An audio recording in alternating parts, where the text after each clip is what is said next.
Hell yeah. What are your names? Chase. James. Hell yeah. I'm Maseo. This is for We Them Media, and this is actually for Poidh. Poidh is it's Pixar. It didn't happen. Mm-hmm. It's a platform where people can essentially incentivize people to go out and do different kinds of actions. Nice. They think they gave out like $10,000 last year to somebody in South America who did the most kickflips ever in a minute. They broke the world record. No shit. Okay, that's awesome. Yeah, and so I'm experimenting at how could we use this platform to incentivize people to go out and do guerrilla journalism. Cool. And so the question of today is, do you feel like the internet is making it easier or harder to get access to the truth?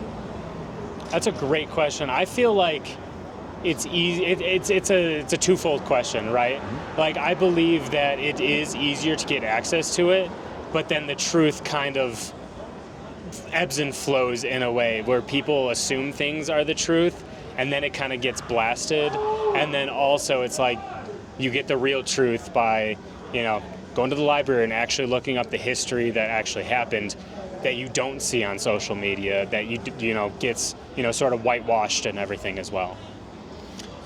Yeah, I think right now truth is kind of subjective in a weird way.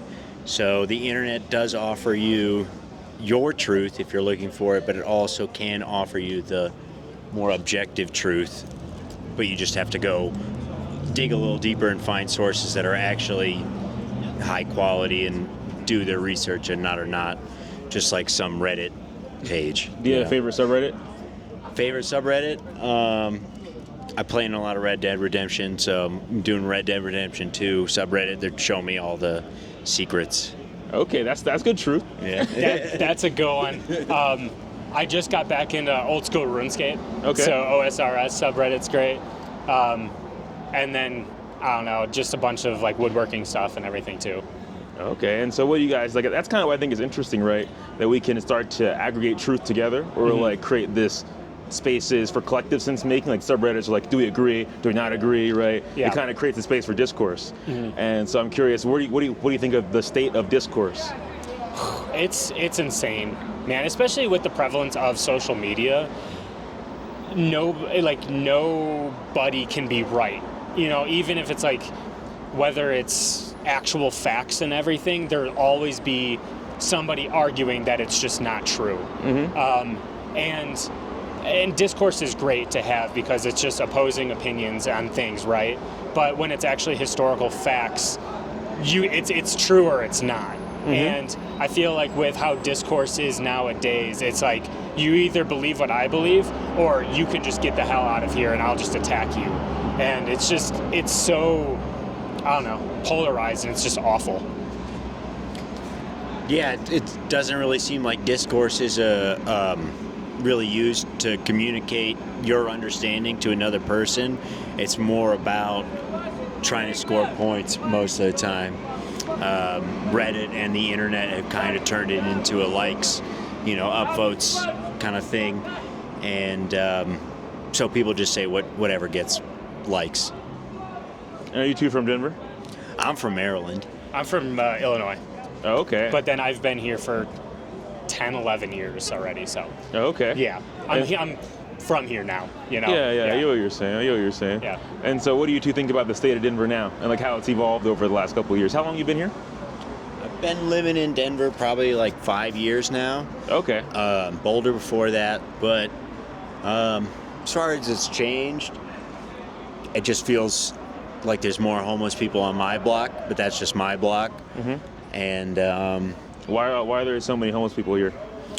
I mean, my block has a community coffee house where people can go and get coffee and food, and so that's where a lot of people seem to congregate. What's that called?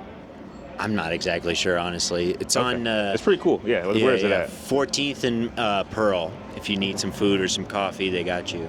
But yeah, like.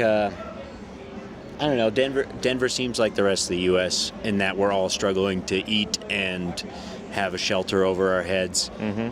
and it's not getting much better. Yeah, what you got? Yeah, no, I mean, I live kind of closer to like City Park and stuff like that, and I don't know, it's just, it's interesting to see especially like we're on Colfax right now, right? So the development of everything on Colfax, and you see a lot more homeless population here. For people that, like I'm from Philly, like what's Colfax? Like what do people think of when they think of Colfax? Sketchy, dangerous, things like that. But with all the improvements that they're making, it should, help with that. But then you kind of fall into the other side of gentrification, and like property taxes will get more, and everything across Denver especially, but across Colorado is just becoming more expensive. And the more that people move here and stuff too, it's like a desirable location. So it's kind of tough, right? Yeah, that makes sense. Do you feel like you guys both moved here? Do you feel like people look at you as gentrifiers, and how do you navigate that? Can you say that one time? Sorry. Do people look at you as like gentrifiers, like being white people moving here?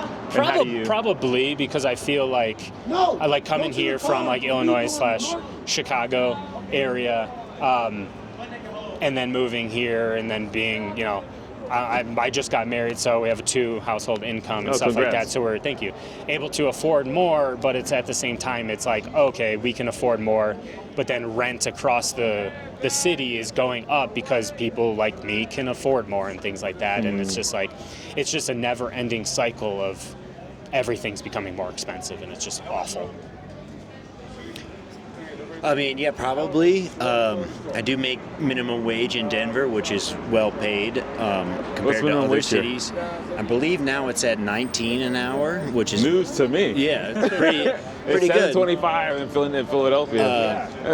And Which is insane. I'm still paycheck to paycheck as far as like paying rent and paying all that other shit. I hear that. Things are more expensive here, I feel like, than Philly too. Yeah. But I could definitely understand why somebody might consider me a gentrifier. Yeah. I do want to make, like on that note too, as you were saying, like things are like super expensive. We went to New York last year, and everybody's like, oh yeah, New York prices are insane and stuff too. And we sat down at a restaurant and we're like, these are the exact same as Denver prices, which is insane. Right, you think New York prices, like everything's overinflated, which it is. Yeah. And then you sit down at like a restaurant here and you're seeing the exact same type of prices. It's crazy for a much smaller city too. And extraordinarily smaller city for sure. Oh my God, yeah, exactly. With not the same resources as New York City. Exactly, yeah. Yeah, it's a completely different ballgame. Yeah. That's cool. And then I'm curious, what do you guys think about AI? It's a tough question. I hate it personally because it does drain a lot of our resources, fresh water, all of that stuff, and especially causing electricity prices to increase like tenfold. I will say I'm a small team of one. I do marketing and stuff, so it is nice because I'm a team of one, but at the flip side, I'd rather not use it. I just feel like it's either you adapt to using it or you fall behind. And it really kind of, it sucks because my moral sense is like, it sucks. We shouldn't use it. We should hire real people, creative people to do the creative things. But it's just kind of dulling everybody, especially when you see kids growing up in this era in high school and everything too. Just having ChatGPT do their homework, they're not learning, and you're seeing the results of that happen.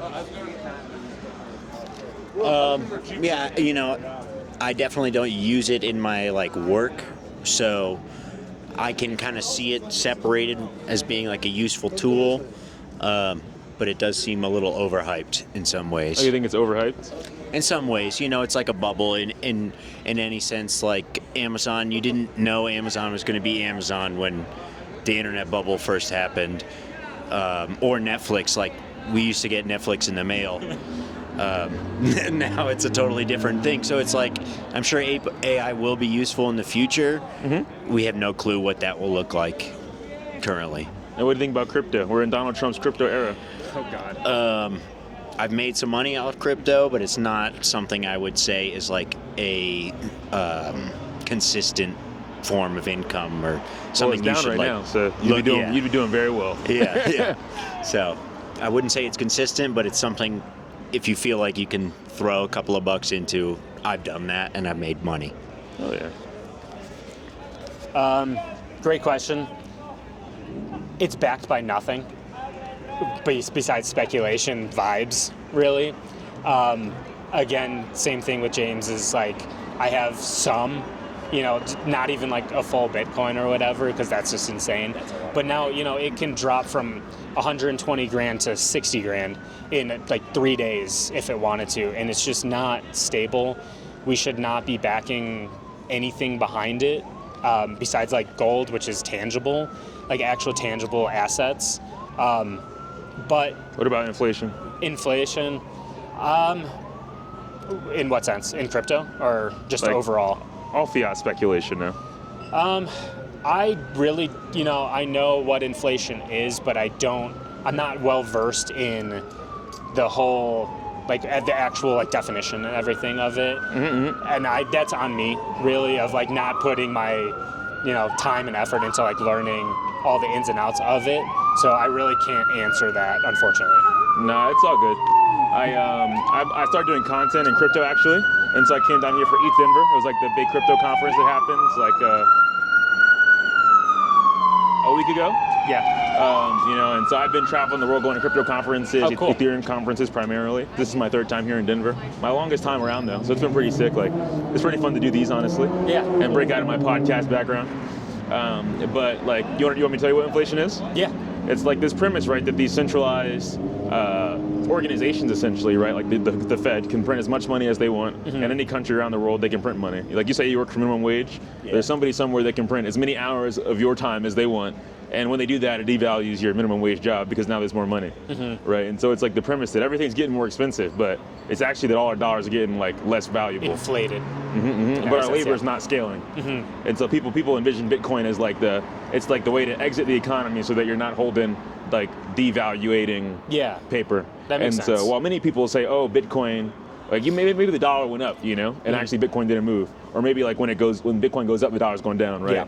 But I feel like for many people, they won't really understand that's what happened. Like if we were to see hyperinflation, I don't feel like most people would understand that like Bitcoin didn't go up, but the U.S. dollar collapsed. Yeah. Until it was like, fuck, what do I do now? Right. Yeah. So, Well, does I that know- change your thoughts at all? It does a little bit, right? Like, again, we have no idea what the future holds. Like, you could have asked me like what ChatGPT was like back in like 2020, 2021 It's crazy era, that right? like, there was And- ChatGPT, right? Exactly. Yes. And now what it I think is it's like today, 2023 ChatGPT. At least that's when I encountered yeah, it. is when it became more mainstream, right? And then now it's like, Whenever South Park did an episode. yeah, yeah, exactly. You watched the crypto one? Yeah. I just feel like I'm hopeful for all like the digital currencies and everything too, but I would, I'm one of those people where I want to see actual tangible assets so that it doesn't like just, because tomorrow we could wake up and crypto just drops off the face of the earth out of nowhere because it's really not backed by anything but investors throwing money into it. Everybody could pull out and be done. Right, whereas like the U.S. dollar is like backed by the gold standard and things like silver standard and things like that too. So The U.S. dollar's not backed by anything. it's not. I thought it was backed by gold standard. No. No, Not not since, like- anymore. So that's one of the advantages of like Bitcoin is you cannot create any more of it. That's okay. Yeah. So there's a limited quality or And quantity. like that's what we used to do with gold, but we don't anymore. And so like it's made the dollar very speculative. However, just Bitcoin itself is extremely volatile, and it can go from 100,000 to 60,000 within a month. And so it's less consistent, but still an option, I think, for long-term growth. You just have to be aware of the ebbs and flows. But I gotta go eat something. Well, I appreciate you both. Yeah. Thank you. Do you have any words for people under the age of 9? Any advice growing up in the age of AI? Use it less and focus on school. Listen to your teachers. Listen to your parents. Get off of social media. You should not be on social media, but before you're a teenager, and especially as you're a teenager, I feel like it's just getting worse and worse and more detrimental to your health. Yeah. Yeah, socialize in person. Try not to get your socializing fix from AI or from just communicating with your friends online. Go to parks, go outside, play basketball, do stuff like that. Appreciate it, guys. Yeah. Thank you so much. Yeah, thank you guys. Yeah. Oh, yeah. Absolutely.